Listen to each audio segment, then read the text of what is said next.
Chapter 2. And Naomi had a kinsman of her husband's, a mighty man of wealth, of the family of Elimelech, and his name was Boaz.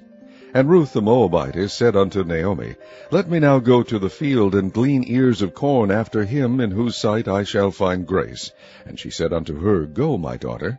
And she went, and came, and gleaned in the field after the reapers. And her hap was to light on a part of the field belonging unto Boaz, who was of the kindred of Elimelech. And behold, Boaz came from Bethlehem, and said unto the reapers, The Lord be with you. And they answered him, The Lord bless thee. Then said Boaz unto his servant that was set over the reapers, Whose damsel is this? And the servant that was set over the reapers answered and said, It is the Moabitish damsel that came back with Naomi out of the country of Moab. And she said, I pray you, let me glean and gather after the reapers among the sheaves. So she came, and hath continued even from the morning until now, that she tarried a little in the house. Then said Boaz unto Ruth, Hearest thou not, my daughter? Go not to glean in another field, neither go from hence, but abide here fast by my maidens. Let thine eyes be on the field that they do reap, and go thou after them. Have I not charged the young men that they shall not touch thee?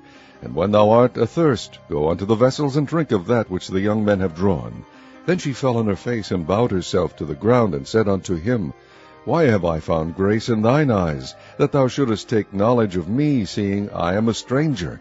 And Boaz answered and said unto her, It hath fully been shewed me, all that thou hast done unto thy mother-in-law, since the death of thine husband, and how thou hast left thy father and thy mother, and the land of thy nativity, and art come unto a people which thou knewest not heretofore.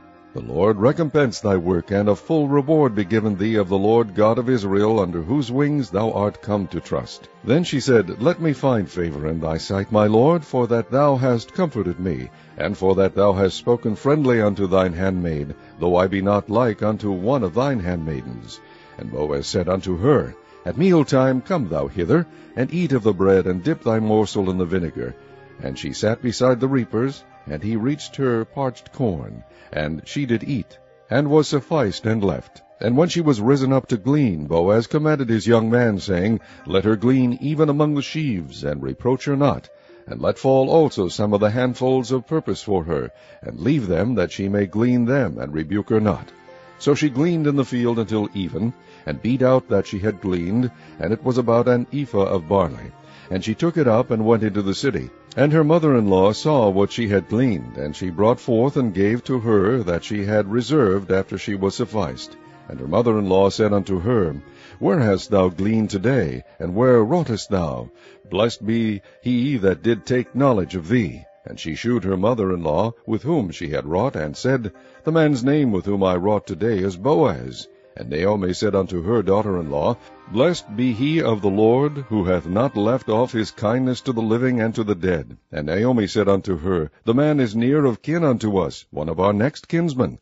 And Ruth the Moabitess said, He said unto me also, Thou shalt keep fast by my young men, until they have ended all my harvest. And Naomi said unto Ruth, her daughter-in-law, It is good, my daughter, that thou go out with his maidens, that they meet thee not in any other field.